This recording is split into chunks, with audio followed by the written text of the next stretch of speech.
Hello, listeners. Before we start, I just want to remind you, you can listen to Nighttime early and ad-free on Amazon Music. Include it with Prime.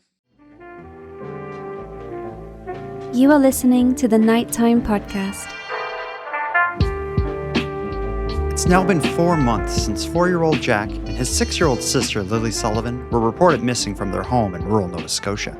As we detailed in this series of episodes, the children's mother and stepfather told police that when they awoke at about 10 a.m. on Friday, May 2nd, Jack and Lily were gone. Since then, the case has twisted and turned in nearly every direction, yet at this point, it hasn't led back to Jack or Lily. In this episode, Madeleine Klein and I will continue to break down the updates and developments in this ever-evolving story. And just like in our last episode, or perhaps even more so, this week's developments are a game changer. The Nova Scotia courts have unsealed 12 RCMP search and seizure warrant applications, which in turn provides us with a bird's eye view of many aspects of their investigation.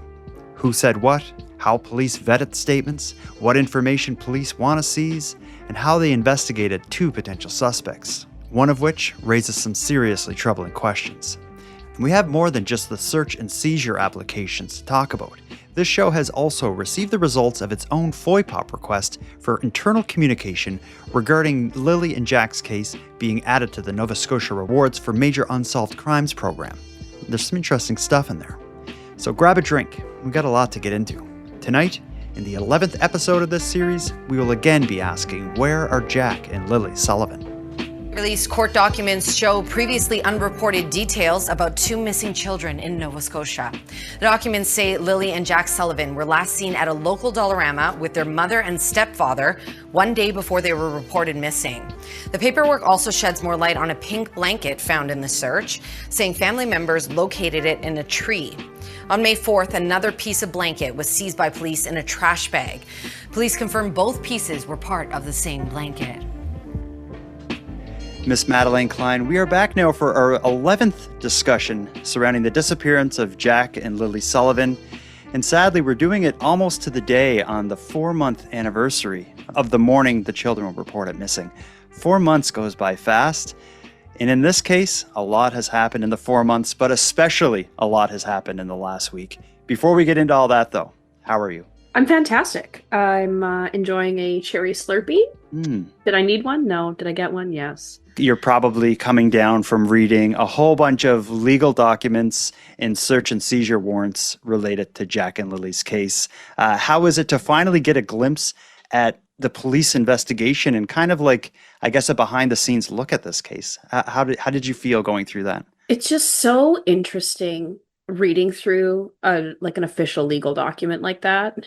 I'm so nosy because all of the redacted parts, there is not one redaction that I was like, I wonder what it says under there. Yeah, I made a little game of trying to figure it out, but there is a lot. Me too. There is a lot to talk about in these documents.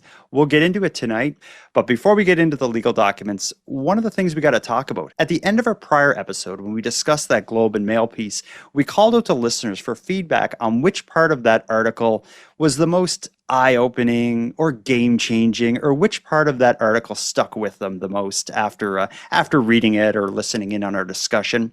And we got quite a bit of feedback. I want to play just a couple voicemails of listeners telling us what parts of the Globe and Mail article changed their opinion or opened their eyes the most. Let's hear some of that, and then we can start getting into this week's developments.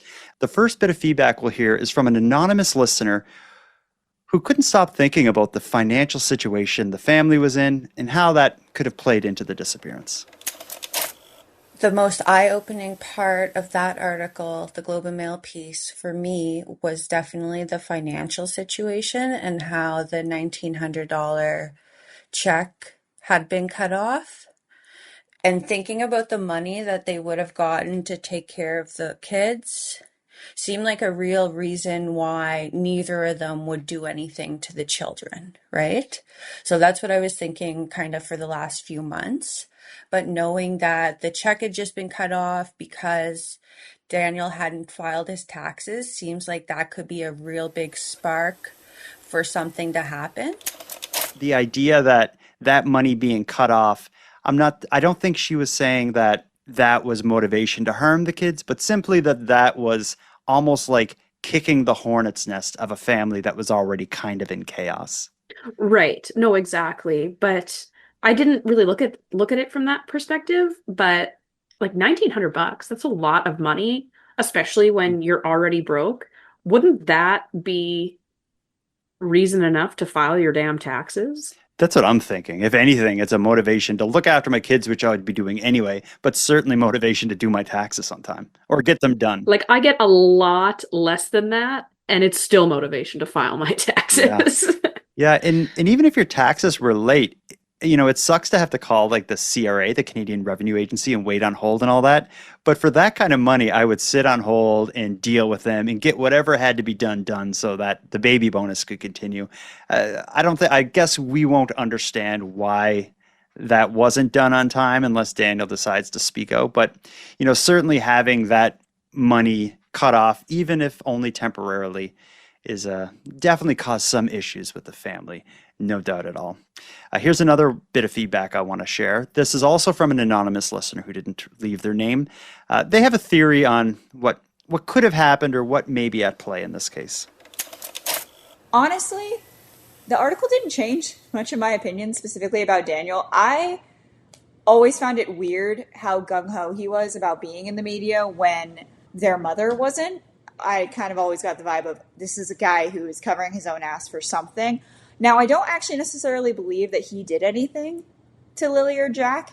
And this is what I feel is perhaps the issue with the entire case in general is I do feel that there is something that both of the parents that were in the home that day are trying to hide. I feel like them trying to hide some bad behavior, whether it be something that could get them in legal trouble or maybe just something that they think would make them look bad to the public, to me makes it more sense than them having actually done something, specifically on the fact that I do believe that they would have turned on each other by now, especially since they are no longer together. And I think that article kind of just highlights that. And I think what the article also does is more so just highlights how chaotic the home was and how easy it would have been for them to slip out. Interesting comments. Absolutely. Again, I've never really thought from that perspective, but it makes a lot of sense. Mm-hmm. And I don't think it's uncommon because when there's a missing child or a missing persons case, the rest of the family, like I think one thing that would be valuable is to like hire like a PR person to deal with media and get statements out there and present us like an image of the missing person in a way that would encourage compassion from people out there. Not saying like hide their bad behavior and lie and whitewash it and all this stuff. But there are certainly cases I've come across where there's a bit more to the missing persons or their family's personal life that the family doesn't want out there for a good reason. And that reason being they don't want to change or affect public perception. Every case, every single missing persons case.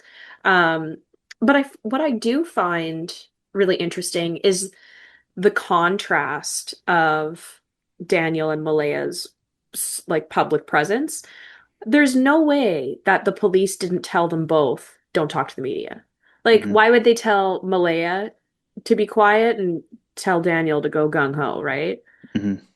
Yeah. I wonder if they were like, shut up, and that he just didn't. I feel like that's probably a pretty good case because when we go through the legal documents that we're going to be talking about tonight, we will see that both of them cooperated with the police and spoke to the police on many occasions. She's just not on the news the way Daniel has been. People think that if they're not being directly spoken to, it's not happening at all. It's very strange. It is. I'm going to play one last bit of feedback and then we'll get into it here. This one's good because it really leads into the release of these documents. Here's Annie. Following your last episode and the articles that came out, my opinion also has changed towards, the parents, or at least Daniel, to be guilty. However, in the last couple of days, some official case reports have been published in the press that seems to say that the RCMP is not really suspecting the parents, which is kind of a bit of a curveball. And I'm kind of starting to wonder, do you think that the RCMP, the authorities, are actually putting out, false information out there just to let, whoever is guilty in this case to kind of make them feel like caught them off guard, or have people kind of feel that they're not, that they're not being suspected, and to kind of start talking. I'm not quite sure what to make of this latest thing. Thanks. Bye.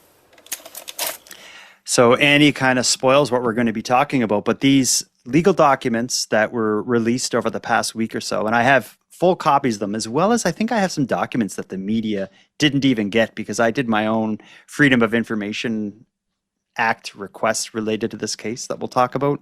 But what Annie is saying is that the release of these documents over the past week seemed to imply that the family isn't suspected of being involved in anything. Could the RCMP be putting it out there, be putting that out there as a smokescreen to get someone to slip up? Give me your thoughts and I'll tell you mine. I don't want to sound stupid, but I know that they do that in Criminal Minds. So, I mean, why not in real life police work, right? I mean, if it works on the show, it's got to work in real life. I'm turning off my own podcast after hearing that. Here's my thought on it. I think if the RCMP was going to spin anything, it would be in like press releases or official statements or something like that. What we got over the last week isn't something that's intended to be released to the public. What we received is the search and seizure warrants, which is the application for a search or seizure warrant. What they are is the police officers making a case to a judge saying, like, this is what we know, this is what we did, this is what we found out, this is what we want access to, and this is why. So it's not like we're seeing this massaged statement from the RCMP. What we're basically seeing is their math, or what they have done to justify their search warrant. So my response to what Annie said is like, no, I don't think this is something that the police put out there. We're just now getting a bird's eye view of what they've done so far, with heavy redactions, of course. Right. Well, and I'm wondering, because you need a warrant to obtain these, but I feel like both Daniel and Malaya voluntarily gave up their phones and bank records and everything. I wonder if they still need a warrant to make them admissible in court if they need it to be. Yeah, it seems so. And we'll go through, before we start getting into the individual warrants. And there are a lot more warrants than just Daniel and Malaya's stuff. They get warrants for more than that. Yeah, there is there's actually 12 warrants in total, and we'll get into them. But I will say the information contained in these applications will give us what is clearly the most revealing look into the investigation that we've seen yet. We're going to get details on the many statements made to police by people close to the case. We will see the extensive police work being done to double check seemingly every statement made to them. And I think we may get our first look at a possible suspect in the case. There's a lot to get into, so let's just take a quick break now, and when we get back, we'll start looking at the documents. So let's get into the search warrant applications, which were just unsealed by the judge over the past week. I have them all here. There are 12 in total. They average from 40 to 60-ish pages in length, but they do repeat themselves. Many things, for example, like the parents' statements made to police, on the day of the disappearance, that's going to be in like all of these, but each one of the applications seems to have like one or two new pieces of information. So I spent the last couple days just looking for every bit of unique information within these, and there is a whole bunch of stuff, including a lot of things that, like, the media has covered this, but they missed a lot of interesting parts, a lot of interesting points in the documents. To introduce the 12 applications, let me just tell you what the police successfully searched and seized, because all of these warrants were successful. The first one, on May 16th, was an application to search and seize both Daniel and Malaya's phones. So you mentioned there that Daniel and Malaya were said to have willingly given up the phones. It seems at the time of this application, the police had access to the phones and were getting like digital copies of them made, and were applying to go through that. So they did have custody of the phone when they successfully got this application. The second application was the police looking for CCTV footage from the kids' bus, the bus that took them to and from school, looking at video of both the morning and the afternoon rides. The next three applications were done on May 23rd. And this one's interesting because the target of the applications, like what the police wanted access to, was redacted. Usually a redaction is going to be to protect the personal information from being released. So I don't know what this is. And I went through reading all three of the applications, trying to look for context of what they could be asking for, and successfully got, but I couldn't make heads or tails of what these three applications could be for. Yeah, I don't know. And like I noticed some redactions you can kind of fill in the blank and it seems like not like super important information. Like I know like like times were redacted and I'm like that doesn't really seem like it needs to be redacted. So I'm or wondering maybe someone like or maybe someone's name, but you could get based on the context in the sentence. You're like, oh, they're talking about, Malea's mom, or whatever the case may be. right. Yeah. But yeah, with this I couldn't even guess. Yeah. Like, My if I had to guess, I'm thinking it may have something to do with like child protection, child services sort of thing, because I saw no mention of that through the documents, and it would make sense that they would be that the police would want copies of all those reports related to. I'll bet you're Yeah, right. and since the target was completely redacted, that'd be my guess, but I don't know. The next thing is, this is an interesting one, is on May 28th, the police successfully obtained a warrant to get video records of all the cars going through the Cobequid Pass. People in Nova Scotia know what that is, but for people who don't, there is one main road that connects Nova Scotia to the rest of the world. It's called the Cobequid Pass. It's the Nova Scotia-New Brunswick border. And if you want to leave Nova Scotia to go to the US or other parts of Canada, you cross the Cobequid Pass. They successfully got days before, I think like a week before the children's disappearance, up to like 4 or 5 days after, video of all the cars passing the Cobequid Pass, which gives them a tremendous amount of information. The next three warrants that were approved all related to banking information. One was Malea's bank account, one was Daniel's bank account, and another one was Daniel's investment account, which turns out, like, remember we talked last week how he was getting into investments? Apparently. And we were like, no, you're not. Yeah, apparently he has an account with a bank that seems to specialize in investments. So he must have had something, and the police have copies of it all. Two left. The next one, the 11th warrant, this one was done July 4th. So well after the children disappeared, and it's for Malea's Text Plus account. Text Plus is like an app on your phone that you can send texts and call through Wi-Fi. Apparently she used it because where they lived was like a cellular dead zone. So she was using this Text Plus account. Not long after the kids went missing, she deleted the app from her phone because she said she didn't need it anymore, probably because she wasn't living out in the middle of nowhere. She was back with her family. But the police got a warrant to get all of the records from her Text Plus account. Well, that's good they can do that, because I always thought that third-party apps, all the messages were like, I don't know if encrypted is the right word, but I thought that you really couldn't access that information, especially after it's been deleted. Yeah, well, hopefully they have it all. And the last thing, this is an interesting one. The most recent warrant they successfully applied for was to access information on a thumb drive at the police station that contained CCTV footage shot at redacted. So it didn't say the location of this. And now we can talk this one out a little bit.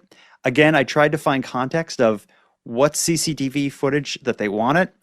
And I'm going through parts of the application, and so many places aren't redacted. Like, all the places they were leading up to the disappearance of the children, like the Dollarama and the gas station. It says the name and addresses of all those. So I don't know why this was redacted. The only thing I could think of with this thumb drive containing CCTV footage is what I didn't hear mentioned is a prior episode, we talked about the woman in the news who lived quite a ways away, and the police came to her house and got all the video footage from her trail cams and stuff. I'm assuming that was just put on a thumb drive, and it would make sense that thumb drive was in the custody of the police. That's my only theory as to what this could be, but whatever it was, the police have access to it. It was either that or the footage from the day before that they obtained from like the mall they were at or wherever. Mm-hmm. I thought about that, but when you read through the applications, all the different stores that they were in, it says the names of the stores. So why in this would they redact just the location? Yeah, The that's only like true. kind of locations that seemed to be redacted was like addresses of people close to the store to the case, but they wouldn't have CCTV footage at like a private residence. Right. So I don't know what this could be, but all that to say is of the 12 warrants that were successfully applied for, there's really 4 of them we don't know about. 3 are complete mysteries because the full target's redacted. And then the last one, it's CCTV footage from somewhere we don't know that was on a thumb drive at the police station. But that is what we're going to be talking about, is the justification for these search warrants. But before we get into what to me was like kind of the most revealing parts of the applications, I just want to come right at this. Is you and I have been mildly critical of the police, I think, in this case, but not like the public. You see so much, the police need to do their job. They need to bring in a different police force. I'll say right now, after reading what the police have done in this case, is they have, like the police work being done here, they have interviewed everyone and double and triple checked seemingly everything they said. If Daniel said, on 2 days before the children went missing, we went to Dollarama, the police will get CCTV footage from Dollarama. They'll go through Daniel's bank account to find the receipt or the charges from his thing at Dollarama. Like they're double and triple checking everything. And what has come out in the media about the release of these documents is that the police don't seem to be suspecting that the parents were involved. And the reason for that is every bit of their story has, like, it checks out. The cops have gone through everything. They have, fortunately, Daniel and Malaya both had the GPS turned on their phones. So not only, like, if they say we were at Dollarama and we got home at 6, again, they'll have the video footage at Dollarama of them there. They have video footage from some other place of their car going past, the bank statements, and then on their phone they have the GPS data showing where they were and when they got home. So it's like it all checks out from the parents' point of view. Yes, everything lines up. Both their stories, neither of them have changed at all. And yeah, like there seems to be no evidence of deception whatsoever, which last episode I said, like, that, this really changes my opinion of Daniel and blah, blah, blah. But yeah, after reading these, now my opinion's changed again. And I'm just like, am I just like easily tricked? Yeah. Like, I don't understand. Like, I have never come across a case where my opinion and feeling have changed so rapidly. Yeah. I think if Malaya and Daniel did anything to those kids, they are like some of the best criminals ever, because the amount of scrutiny their statements and video, banking records, all this stuff has been put through. I don't know how they possibly could get away with it. Let's go through some of the information in these applications that I think was most interesting. And since we just talked about Daniel and some of the statements they made, I want to start with 2 pieces of information that I'm just going to call family weirdness. These are just 2 things that stood out to me that I haven't really seen anyone else talking about, but I thought they were interesting and of note for our discussion tonight. The first one has to do with Daniel's mother, Janie. Of course, she lives in like the RV in the backyard. She is one of the key moments in the timeline, because when the children are in the backyard before they went missing, while Daniel and Malaya were still in bed, it's Janie who says, I heard them and I was, dozing off with my dog. I didn't think anything of it. But what I didn't realize is that she had 2 kind of versions of it. I'm going to read you a little bit from the report, and you'll see what I mean about Jannie's slightly shifting timeline. Just to set the scene here, Jannie gets up in the morning, she pours a tea, she goes outside for a cigarette, feeds her chickens. The kids aren't outside. She goes in her house and starts dozing off in bed on her phone, and that's when she hears the kids playing. She gets a call from her brother, Ron, at about 8:48 a.m., and they talked about going into town. Ron called her to invite her into town. And this is something we talked about before. After she was done talking to him, she said, "No, I don't want to go into town right now. I'm tired." She got off her phone and went back to bed, continues like scrolling on her phone and dozing in and out. Originally, when she first spoke to the police, she told the police that she knew the children were missing before Ron called. In a second statement, she said, actually, it was after my brother called. And I don't know if that's a big deal, but I just thought it was interesting that in her mind, she couldn't remember, did they go missing before or after I had that phone call from my brother? Because I'm just thinking in the midst of the kids are missing, that phone call would have been very different. And my memory of that phone call would have been very different. Yeah, I don't know. I think, didn't she also call him after she found out the kids were missing? I think it was like an hour or 2 hours later. Either he called her or she called him back or something. So maybe that's where the mix-up's coming from, but yeah, I don't know. it could be. And there's something like about her and her statements anyway, because if you recall, she gave a polygraph. I think we talked about this before. She gave a polygraph, but the results of the polygraph were inconclusive because she had inappropriate physiology to be tested. Was that something we talked about? No. Okay, this came up in the yes. This is another thing. I'm mixing up what was in the documents and what was in the Globe and Mail article. Janny was one of the people who got a polygraph. Everyone else who got polygraphs, it will say whether they passed or failed. But with Janny's, Daniel's mother, it said they couldn't make a determination because she didn't have appropriate physiology for the test to be accurate. And I started reading what would be inappropriate physiology that would make someone not able to be tested.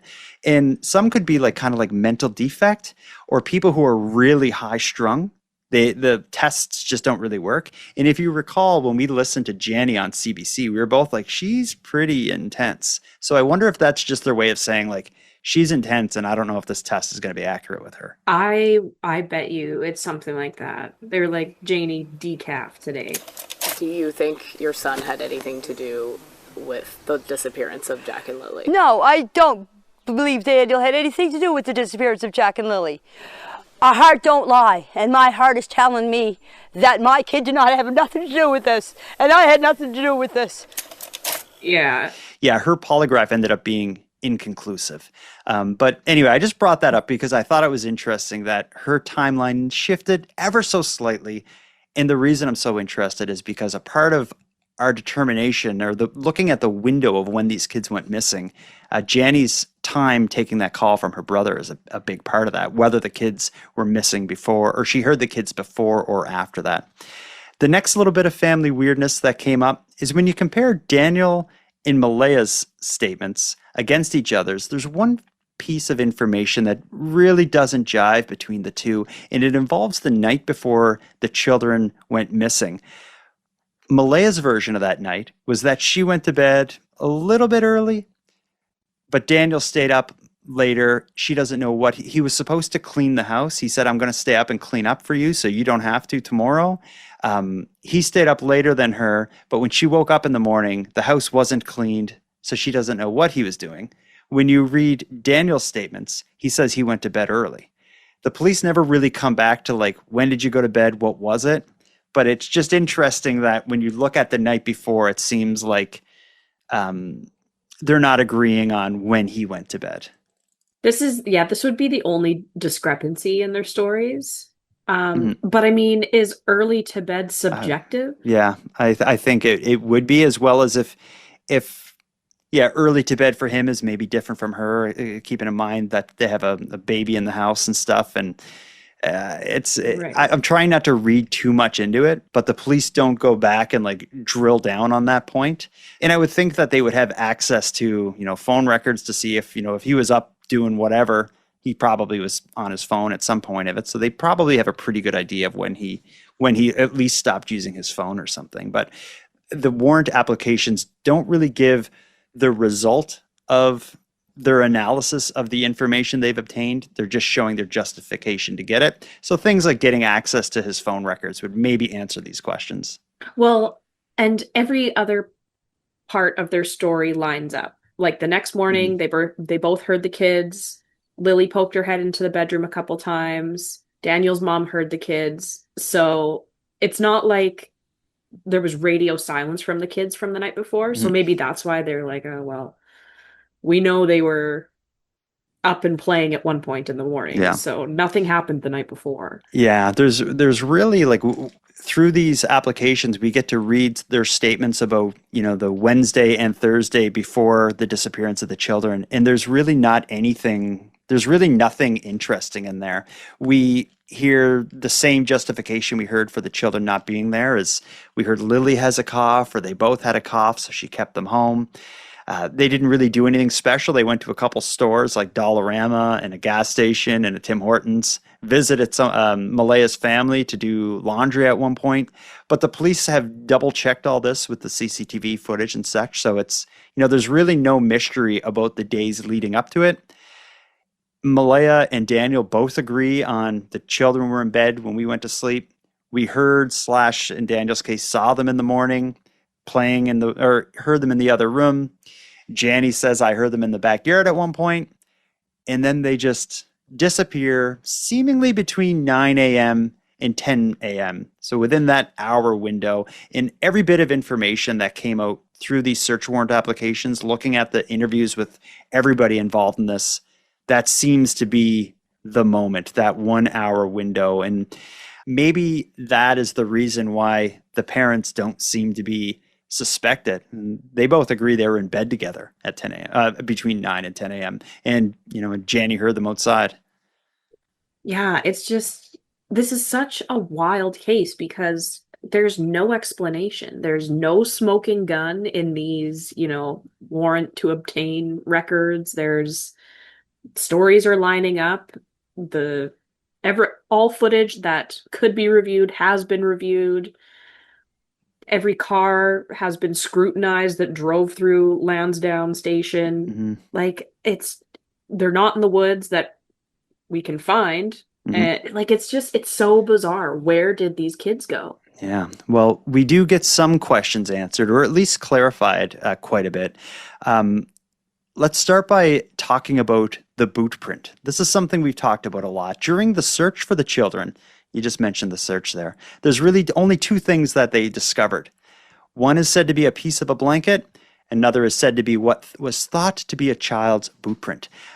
We learned a lot about the boot print and the blanket in these warrant applications. Let me read you about the boot print. And this will give a bit of insight as well on the scope and the depth of the police work being done here.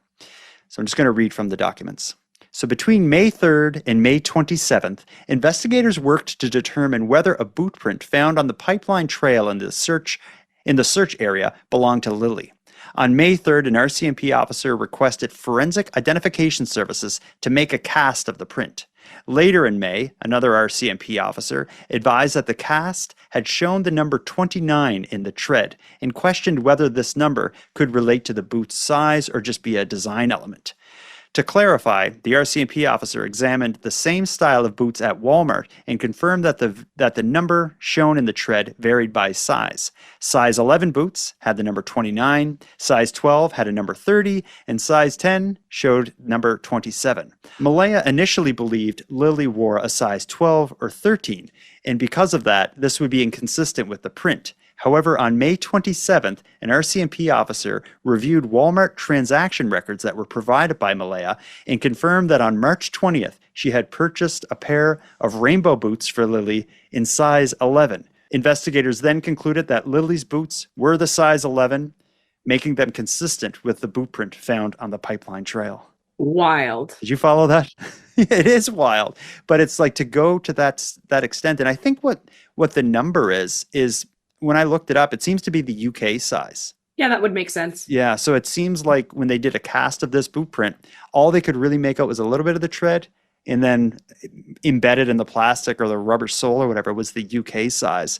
And despite them thinking like, yeah, that wouldn't match up with Lily's size, when they went through the records months earlier, that was what she bought. It's pretty interesting. So which trail was this on again? Sorry, can you repeat that? Yeah, this is the Pipeline Trail, which is a trail in the woods behind the children's home, about 1 kilometer away. And this trail is, if you follow this trail, it would lead past the home that the police went to and got all the trail cam footage from. Right. So that's kind of the connection there. The only thing that's always kind of bugged me about this boot print is Lily lived there. Why wouldn't her boot print be around?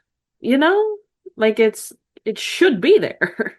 It's a good distance away. It wouldn't make sense for Lily to walk that far away. That said, these boots are boots that were bought at Walmart, so it'd be a pretty generic style. Mm-hmm. But it is interesting that a boot print matching her size was found, Right. a roughly a kilometer behind the house.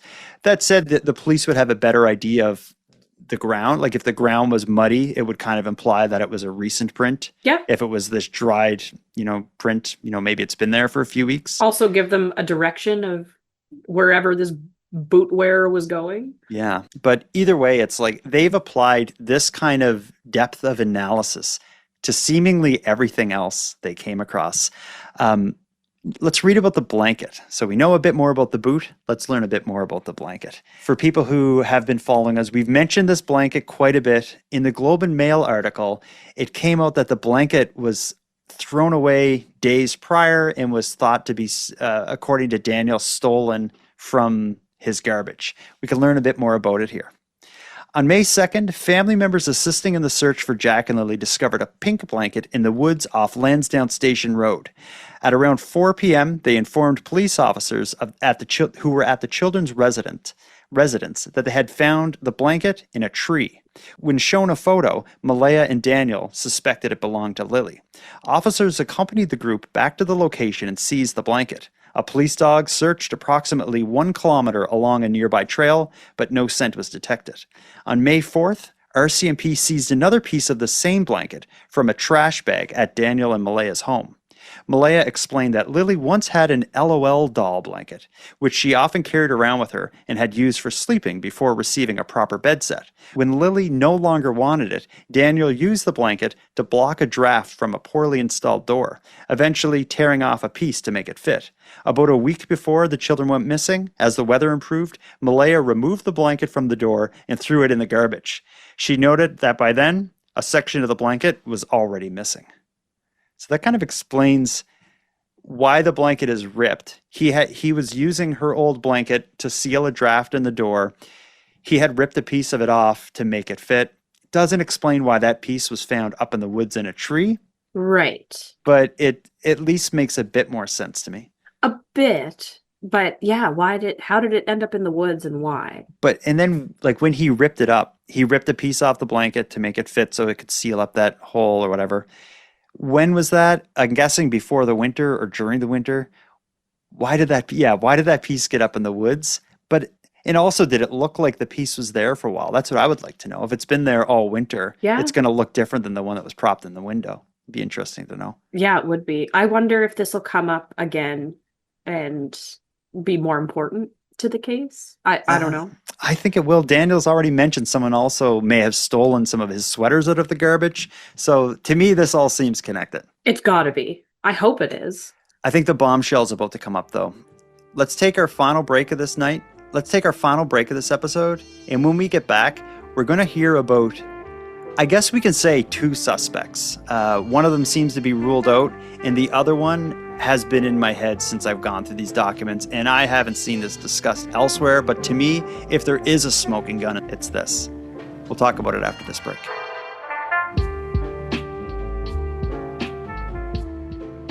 So if you're reading these applications and you're looking for where the children are, you're not going to get that answer. The police clearly don't know. If you're looking for who's responsible for the children's disappearance, there seems to really be 2 suspects that are put out there. The first one is going to be no surprise to anyone. I think we've spoke about this in our prior episode as well, is the night the children went missing, Malaya phoned the police to say she believed that the children's biological father, Cody Sullivan, may have taken them.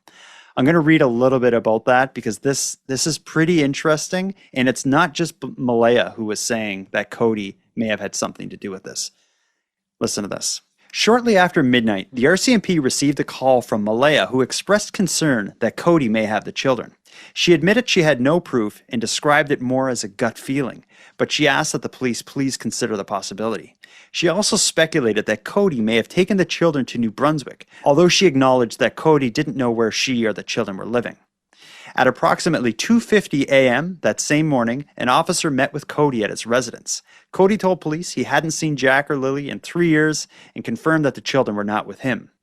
On May 7th, so like 3 or 4 days later, a tip was received that Cody was seen with the children by a hotel employee in New Brunswick. An officer again visited Cody a second time and obtained photographs of him and his vehicles. So just to talk this out, when we heard from Cody's mom, and we talked about this in a prior episode, she described the police showing up in the middle of the night, knocking on the door, talking to her and Cody. It was around between 3 and 3:30 in the morning. A couple of cop cars pull into the driveway. The lights wake me up that I'm a fairly light sleeper, so I see the cars pull in, so I knew what it was. So they come inside. They only stood in the kitchen. They wanted me to wake Cody up, and they wanted to know when was the last time he had seen the kids, and that they were just making sure that the kids weren't here. And then they left. So that is in response to Malaya calling the night the children went missing and saying, I think he did it. I think he went to New Brunswick with them. They went, they talked to Cody. He was there. He didn't have the kids, whatever. Seems that they left, but then they got an anonymous tip from an employee at a hotel in New Brunswick, and that's what led them back the second time to take photos and ask questions again. Because we've heard about both of these interactions from Cody's mom, Melinda's point of view, but now we're hearing what prompted it from the police. Well, and because police did end up going to this hotel that this employee reported seeing him at. So, I've yet to see a photo of this guy. So, did they just see someone that looks like him and they happen to know him also? Because they went and they looked at the records and there's no Cody Sullivan anywhere on the computer. Yeah, they found no booking in his name, seemingly no video proof he was there. They also have the video footage of all the vehicles going through the Cobequid Pass. So if Cody did take the kids in a vehicle known to him, that would have been flagged as well. But all that to say, and all that seems like almost overkill, because the police also found him at his house both times that they went there. Right. Yeah, very, very strange. It is really strange, but I think I don't see how he could have done that. And I think it would have been sometime after the second meeting with them that the police told either his mom, Belinda, or him, or Cody himself that, we're not looking your way. Right. A couple of days ago, they had contact, and they told him that they weren't looking his way anymore, that everything was fine. They did their police work, looking at video and all this other stuff, and it seems that they didn't find proof that he was there or evidence that he was there, and maybe it was just someone who looked like Cody with two kids. Right. The next possible suspect of everything that I read in these documents, this is the one thing that made me go, holy shit. If this is true, this is who did it. And now I will say, you and I both know the police received hundreds of tips related to this case. Every press release from the RCMP seems to, the numbers continuing to raise for the number of tips that they've received. In a statement to Global News Thursday, RCMP say intensive investigative work is ongoing in relation to the disappearance of Lilly and Jack Sullivan, and tips continue to be received. We now have over 700. I can only think of 2 of those tips that actually made it in the search warrant applications. One was from that hotel employee who thought they saw Cody. Another one is this one. Listen to this. On the morning of May 2nd, 2025, between 9:30 a.m. and 10 a.m., so again, we're talking about the morning the kids went missing, exactly in the time frame that they went missing. It has her name, I'm not going to say it, but on the morning of May 2nd at between 9:30 and 10, this person was driving her sons in the Lansdowne area when she observed 2 children walking along Garlick Road towards Westville. She described a girl that was approximately 9 to 10 years old with dark hair and pigtails, wearing a tank top with blue straps, holding the hand of a younger boy who was about 5 years old with dirty blonde hair and wearing shorts. Slightly ahead of the children, this woman reported seeing a woman estimated to be between 50 and 60 years old, Caucasian, with loose curly hair, dressed in a white shirt and blue shorts. The woman was standing beside an older model, light gold or tan sedan, which had its rear passenger door open and appeared to be watching the children walk in her direction. When later meeting police at the intersection of Garlick Road and Lansdowne Station Road, the tipster who called this in indicated that the children had been walking northbound between the train tracks and the intersection, and the vehicle was parked on the gravel shoulder at the Lansdowne Station Road and Garlick Road intersection. So to me, it's like, if that is accurate, I don't know. Like, is that who did it? And it's just like the timing. So, like, perfect date, perfect time. Remember, this was a Friday. So, most kids should be in school. And we're talking about Lansdowne Station. Like, there's how many kids are there? Let alone a female that's 9 to 10 with holding the hand of a younger boy. Like, it totally matches. And it makes sense why this tip made its way into the search warrant applications, because I think they're taking this pretty seriously. I hope so. And I mean, at that point, no one knew these kids were missing. So the person that saw this and is reporting it, I mean, she didn't get a good look, and I mean, she's got a pretty good description of what she saw, but at that point there was really no reason to like mentally note really maybe how old she looks. Or yeah, I would wonder what led to her even remembering anything. Maybe because whenever I'm like driving and school is supposed to be in and I see a kid, I'm like, why aren't you in school? That's always what I wonder. Yeah. But I just think this tip, it lines up in so many ways. There can't be a lot of kids walking around. Most kids in that area would either be driven to school or get a bus to school. This is between 9:30 and 10. School would have already been in session. The bus long since would have passed. To give a sense of that, we talked in our last episode about, I said, is it weird that Malaya marked the children off absent at like something like 6:30 in the morning or something, or 6:15 in the morning? I've learned through these documents, the reason she did that is she had an alarm set for 6:15, because that's when she got up to get the kids ready to get them to their bus in time. The bus picked them up at like, I think it was like 7 o'clock or something like that. When her alarm went off, time to get the kids ready, she then went on like an app and marked the kids absent and went back to sleep. Right. So that makes sense. But all that to say, whatever bus takes Jack and Lily should have been taking these two kids too. Well, exactly. 2 hours later, are they out? Yeah, I think if you're someone who believes this was a random abduction, this would be my main suspect. Me as well. Well, and like I'm at the point where we've exhausted all other avenues. Nothing seems to make sense. And this is also, they were walking on the road that, I'm not sure how long it is, but like, what is it called? The Garlick Road. That's the road their house is on, correct? Yeah. Yeah. This would have been pretty close to the children's home. Exactly. So it kind of all makes sense. But that being said, so where are they? Who was the woman? That's right. And why hasn't this tan or champagne colored sedan been seen on any footage that I mean, maybe it has and they just haven't stated that yet. But well, if anyone close to these children have like a gold or tan sedan, I'm sure they got some extra questioning. Oh, absolutely.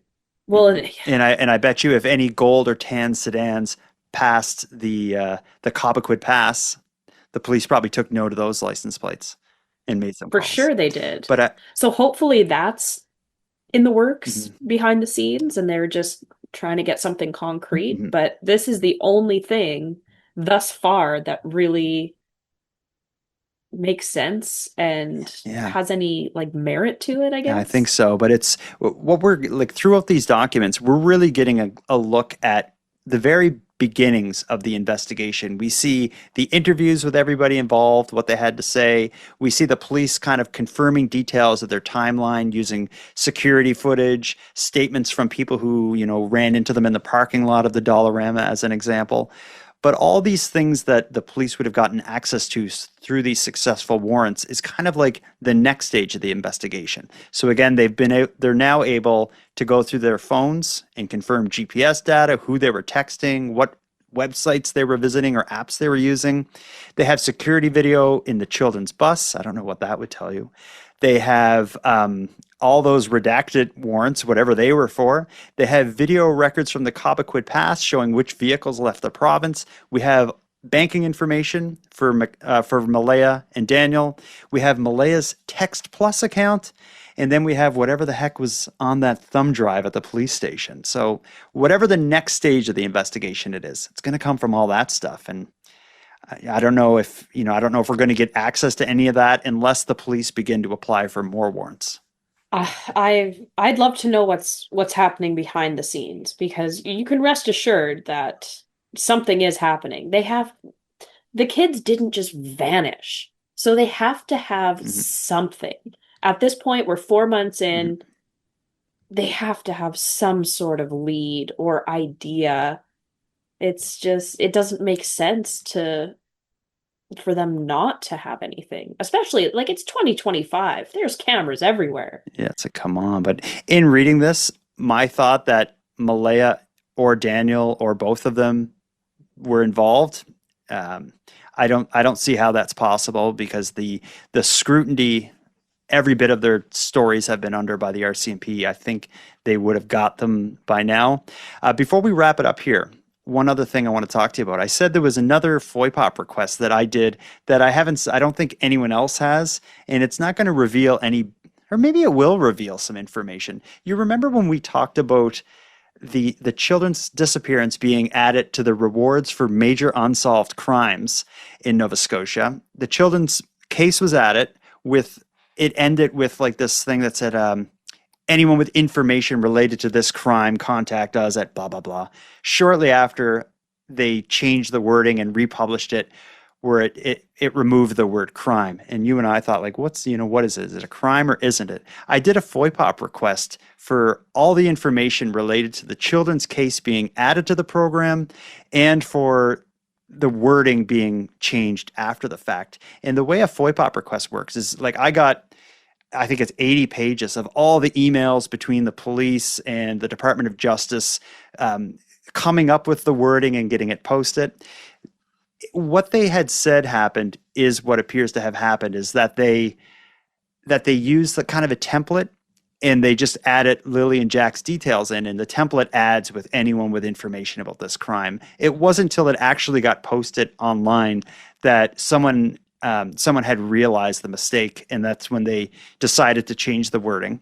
So not a big deal there, but if there was a smoking gun in that document, there's a statement made by the superintendent of the police who is writing to the Department of Justice asking for Lily and Jack's case to be prioritized and a reward be offered like as soon as possible.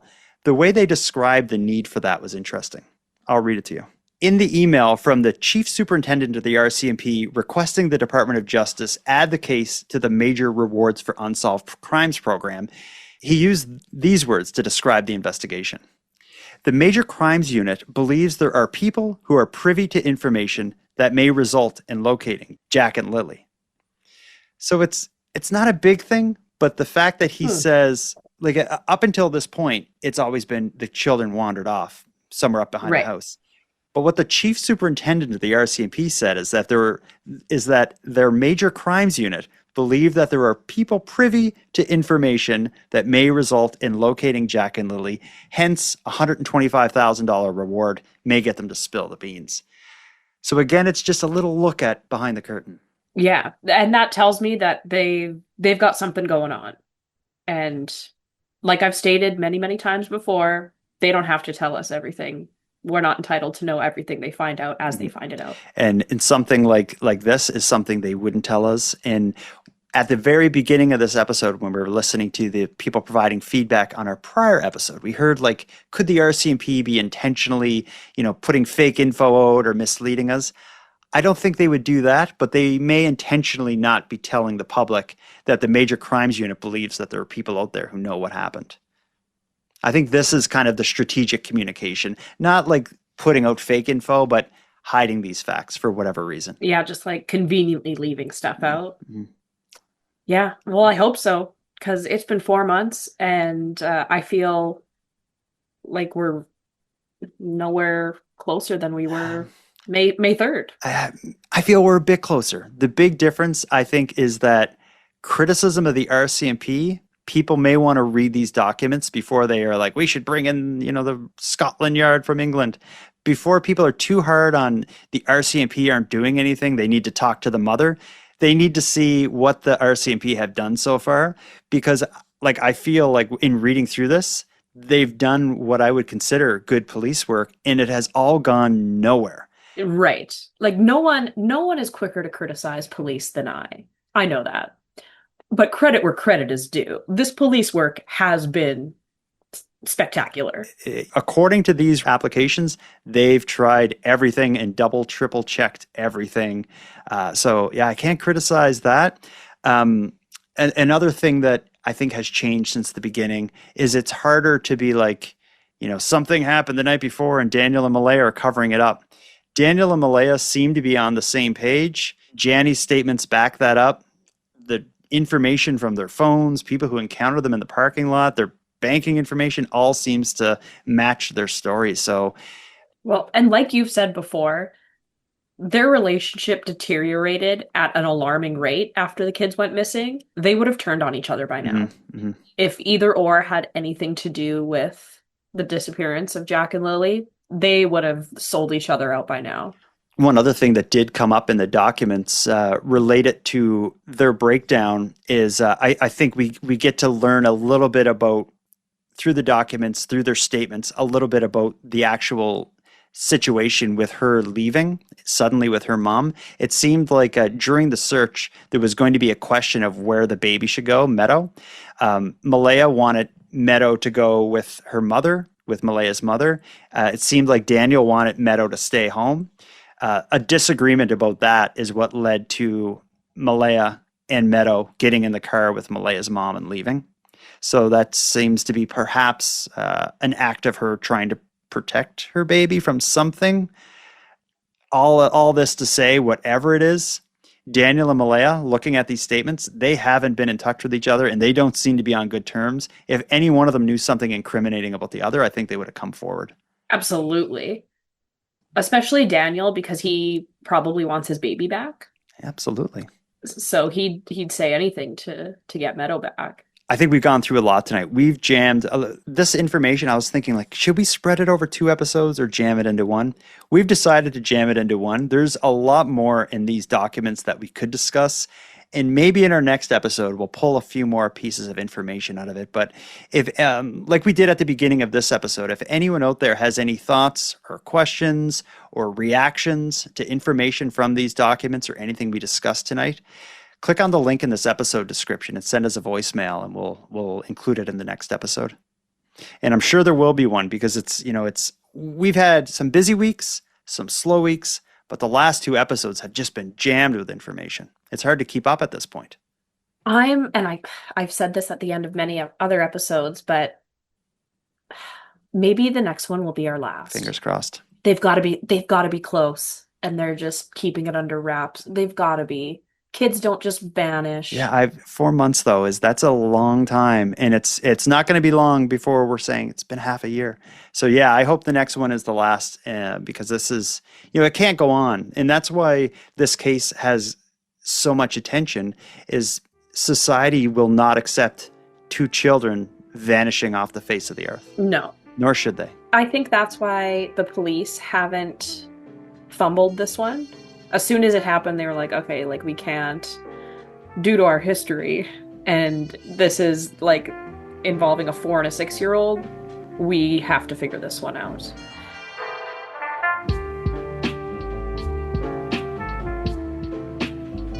I want to thank you for joining us tonight. But before I end the episode, I want to send positive vibes to everyone affected by this case. And I also want to call out to anyone close to the case to reach out to me. I'd be happy to add your voice to the show if you care to speak with us. Now, with all that said, I'm going to start wrapping up this episode, but before I do, let me end with some thanks. First, a big thanks to Madeleine for joining us for this episode. A thanks to Monty Datta, who contributes the music for this show, and Linz from the Dystopian Simulation podcast, who provides our intro and outro voiceovers. And then lastly, but most importantly, a massive thank you goes out to each and every one of you listening, as without your interest and your support, this show would be as pointless as it would be impossible. And on the topic of support, let me thank the newest subscribers to the premium feed. Betsy, Wrestle Guy, and Eva, we appreciate you. And for anyone else who'd like to support the show, you can do it in a variety of ways. First of all, a premium feed subscription costs just a couple bucks a month, and that money will fund the creation of new episodes. But the premium feed will also give you those episodes 2 days early, give them to you ad-free, and give you access to a full back catalog of episodes. If that sounds like something you're interested in, you can go premium right now at nighttimepodcast.com/subscribe. And even if you don't want to go premium, you can still support the show by sharing this episode on social media and letting all your like-minded friends know why they should listen. Your support is very much appreciated. So until next time, take care of each other, hug your loved ones tight, and let me know if you see anything weird. The Nighttime Podcast is written, hosted, and produced by Jordan Bonaparte. This stuck with me a little bit. I think a couple episodes ago, somebody said something about like, well, if they drowned, like it would have made more sense. Like if it was one of them and they drowned, that would have made sense. But what about both of them? This is anecdotal experience, but at least where I am from, it is very well understood that siblings will actually drown together. Especially if you have a younger sibling and an older sibling dynamic there, like with a couple years that make the older sibling feel more protective. Jack is in that still in that danger zone of drowning at 4 years old, and I could see a situation in which maybe Jack fell into a body of water and Lily tried to save him and then ended up drowning herself. Kids, for whatever reason, even if they don't know how to swim themselves, we do know that they display this behavior. This has happened multiple times. And one thing that really stood out to me in that article was the fact that he randomly brought up that 2 of his sweaters were missing. What does that have to do with the fact that Lily and Jack are missing? I don't get it, but that's one thing that really stood out to me, why he would bring that up. Hi, you guys. I really, really enjoyed the last episode of Where Are Lily and Jack with the Globe and Mail article. You covered it so well. It's such an amazing, horrible story.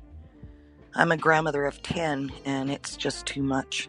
Anyway, you guys do a wonderful job. Really appreciate you. It's really so sad and insane. I hope and pray for the family and the little guys, but, you know, who knows at this stage. Thank you guys so much for bringing this awareness to everyone. Like I said, it's really hard to find information on these little people.